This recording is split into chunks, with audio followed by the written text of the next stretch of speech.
Maharashtrashahi news Marathi, बातमी मागची बातमी, शोध सत्याचा। प्रायोजक आहेत Offkey studios, music and recording studio Ambidumala, audio advertising, music composition, recording, background music, mixing and mastering services आता आपल्या पठार भागात। संपर्क 9595 65 48 75। नमस्कार, मी सतीश फापळे, महाराष्ट्रशाही न्यूज मराठीमध्ये आपलं सर्वांचं हार्दिक स्वागत करतो। आपण पाहतोय अकोला विधानसभेचा रणसंग्राम या विशेष कार्यक्रमामध्ये आपण पाहत असतो। या आपण मतदारांच्या काही बाईट घेत असतो, त्यांचं मत काय आहे, जनतेचा खरा कौल काय आहे, आपण हे जाणून घेत असतो। आणि या माध्यमातून या जनतेच्या मनामध्ये भावी आमदार कोण हा प्रश्न आपण जनतेतून याचं उत्तर मिळवत असतो। परंतु आज आपण पाहतोय, आज बेलापूर गावामध्ये आहे आणि गल्लीबोळामध्ये आज आपण पाहतोय या ठिकाणी अकोला तालुक्यामध्ये जे उमेदवार उभे राहिलेत, या ठिकाणी शरदचंद्र पवार गटाकडून तुतारी या चिन्हावरती राष्ट्रवादी पक्षाचे अमित भांगरे हे उमेदवारी करत आहे आणि त्यांची अर्धांगिनी म्हणजे त्यांची पत्नी आज बेलापूर गावामध्ये घरोघर जाऊन आपले जे पॉम्पलेट आहे ते देत आहेत आणि मतदारांचा आशीर्वाद घेत आहेत। खरं तर आपण पाहतोय या ठिकाणी त्यांच्यापर्यंत जायचा प्रयत्न करूया आपण। खरं तर ते आज आपण पाहतोय बेलापूर गावामध्ये घरोघर जाऊन जे महिला आहेत, जे पुरुष आहे, मतदार आहेत, तरुण वर्ग त्यांच्या पाठीमागे आपण पाहतोय। खरं तर त्यांचा आशीर्वाद आणि या जनतेचा कौल काय आहे हे आपण जाणून घेतोय। खरं तर ते आज या बेलापूर गावामध्ये आपण पाहतोय त्यांच्या पाठीमागे अनेक तरुण उभे आहेत। दादा काय सांगाल, आता अमित दादांची उमेदवारी आहे आणि अकोला तालुक्यामध्ये खरं काय वातावरण पाहायला मिळते आपल्याला? अकोला तालुक्यात जर बघायला गेलं तर सगळ्या मतदारांचा मनामध्ये खूप मोठा उत्साह आहे। एक नवा उमदा तरुण, एक तालुक्याचं विकासाचं धोरण हाती घेतलेलं एक चांगलं विजन ज्यांच्या मनामध्ये आहे आणि नक्कीच येत्या 20 तारखेला मताच्या रूपात मतदार अमित दादांना कौल देणार आहेत आणि अमित दादा बहुमताने या अकोला तालुक्याचं नेतृत्व आमदार म्हणून करणार आणि निश्चितपणे जनतेचं देखील प्रेम या भांगरे परिवारावरती आहे। भांगरे परिवारावरती प्रेम करणारी जनता निश्चितपणे भांगरे परिवाराच्या सोबत राहणार आहे हेच या ठिकाणी सांगतो। काय सांगशाल तुम्ही, काय बेलापूरचं वातावरण काय सांगते? बेलापूरमध्ये अमित दादाला 100% मतदान आहे। बेलापूरमध्ये अमित दादाला 100% मतदान आहे ग्रामस्थांच्या वतीने मी सांगतो। आणि अमित दादा आपल्याला विधानसभेला पाठवायचे, त्यामुळे सर्वांनी ताकदीने अमित दादाचं काम करायचंय आणि अमित दादाला आमदार म्हणून पाहिजे। रामकृष्ण हरी वाजवत त्यांच्या बरोबर महिला पण पाहतोय आपण, थोडस महिला पाहतोय आणि या महिला ज्या आहेत त्या महिला खरं तर घरोघर जाऊन या महिला मतदारांचा आशीर्वाद घेत आहेत आणि अमित दादाला मतदान करा अशी विनंती करतात। तर आपण या ठिकाणी गायकर ताई आहेत, आपण यांच्याशी चर्चा करूया। खरं तर एक ताई पण आपल्या सोबत आहेत आणि एक आपण घरापर्यंत गेल्यानंतर मतदारांचं काय मत येतंय? नाही, मतदारांचं जिथे आम्ही जातो, प्रत्येक वाड्या वस्त्यामध्ये आम्ही गेलो, प्रत्येक ठिकाणी ना अमित दादांच्या स्वागत केलं जातं। तुतारीला वाला माणूस लक्षात ठेवला जातो आणि ते सांगतात की ह्या वेळेस आम्ही तुतारीलाच मतदान करणार, आम्हाला बदल करायचा आहे। आणि अमित दादांच्या याच्यावरती प्रेम करणारे भरपूर मतदार आहेत। मतदारांचं पण एकच स्वप्न आहे की बदल आपल्याला करायचा आहे प्रत्येक वेळेस आणि आपल्याला अमित दादा अकोला विधानसभेत पाठवायचं, आपल्याला राहिलेली कामं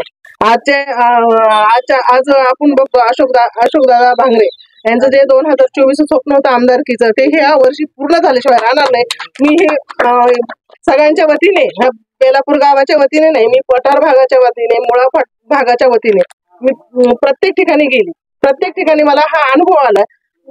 थोडेफार असतात परंतु सगळीकडे अमित दादाला चांगला विरोधी पक्षाचे उमेदवार सांगतात की लाडकी बहिणीला आम्ही 1,500 रुपये दिलेत आणि त्यांचा आशीर्वाद माझ्या मागे राहणार आहे। काय सांगाल याच्याबद्दल? जर लाडक्या बहिणीचं जर सांगायचं म्हटलं ना तर 1,500 रुपये त्यांनी दिलेली, पण तेलाचा डबा 1800 वरून 2200 रुपयावरती गेला, शेंगदाणे 150 वरून 200 रुपयापर्यंत गेले, 120 वाला खोबरं ते 250 रुपयापर्यंत गेले। दिवाळीच्या ज्यांनी ते दिले 7,500 रुपये आतापर्यंत दिले ना, ते आपलेच पैसे आपल्याला परत करतात। ते सांगतात की वर्षाला 3 सिलेंडर दिले जातात, 350 वरून 850 वर गेला गॅस, 850 वरून 1150 पर्यंत गेला।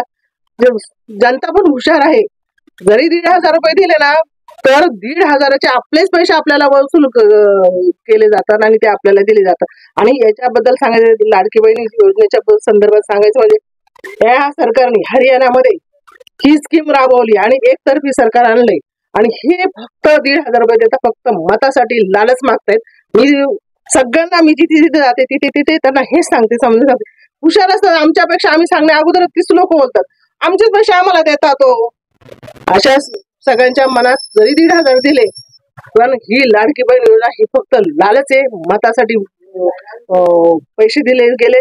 आणि आता येणाऱ्या सरकार आपली महाविकास आघाडीचं सरकार असणार आहे आणि आपल्याला पर्यायच नाहीये.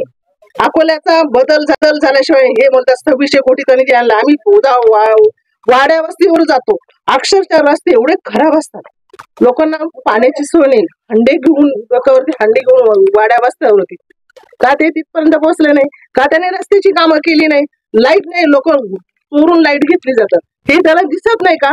हे सांगतात ना 200 कोटी. ज्या वेळेस हे मागच्या 2019ला हे इलेक्शन उभे राहिले, लोकांनी पैसे देऊन वर्गणी देऊन त्यांना निवडून आणले. आता वर्गणी दिली 19 लाखाची, लोकांनी 19 लाख दिले, कोणी 2 लाख दिले, कोणी 3 लाख दिले आणि हे निवडून आले.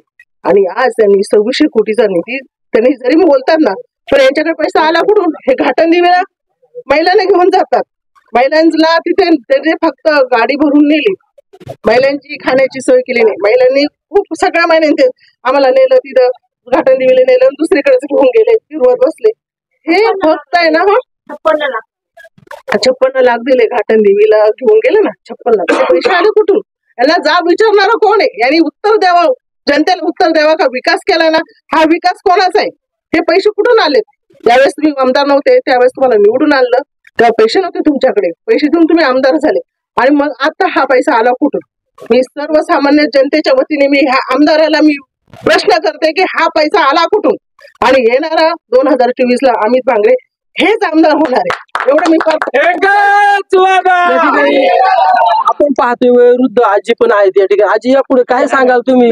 काय वाटतं तुम्हाला अमित दादा बाबा? 1500 रुपये येतात ना, याच्या ज्येष्ठ नागरिक पोचते सुद्धा नाही. कोण देतं 1200, कोण देतं 800, असं पैसे बँकेमध्ये स्वतः देतात. भविष्यात काय वाटतंय, आमदार परिवर्तन होईल असं वाटतं? मग आम्ही लढतो कशा काय, तुम्ही काय सांगाल, काय परिस्थिती आहे सध्या? मला पैसेच भेटत नाही, पैसेच नाही भेटत, पैसे भेटत नाही. आता माझं वय आहे ना, म्हणून पैसे नाही भेटत. काय सांगाल, काय वाटते जनतेचा काय कौल आहे? आज आम्ही एवढं फिरलो, आमचा 19वा दिवस आहे, आम्ही फिरतोय, लोकांचा इतका छान प्रतिसाद आहे आम्हाला.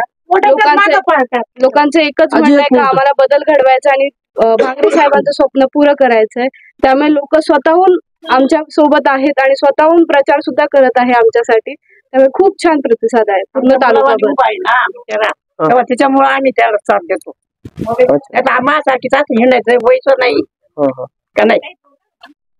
तर ह्या होत्या या महिलांच्या प्रतिक्रिया. आणि खरं तर आपण पाहतोय अकोला विधानसभेच्या रणसंग्रामामध्ये या ज्या अमित भांगरे यांचा प्रचार या महिला घरोघर जाऊन करतात आणि खरं तर या जनतेचा आशीर्वाद मिळवण्याचा ते प्रयत्न करतात. पण भावी काळामध्ये कोण आमदार होते हे मतदारांच्या हातामध्ये आहे. तर आपण इथवरच थांबतोय. महाराष्ट्र शाही न्यूज मराठीसाठी सतीश फापाळे, बेलापूर. महाराष्ट्र शाही न्यूज मराठी, बातमी मागची बातमी, शोध सत्याचा.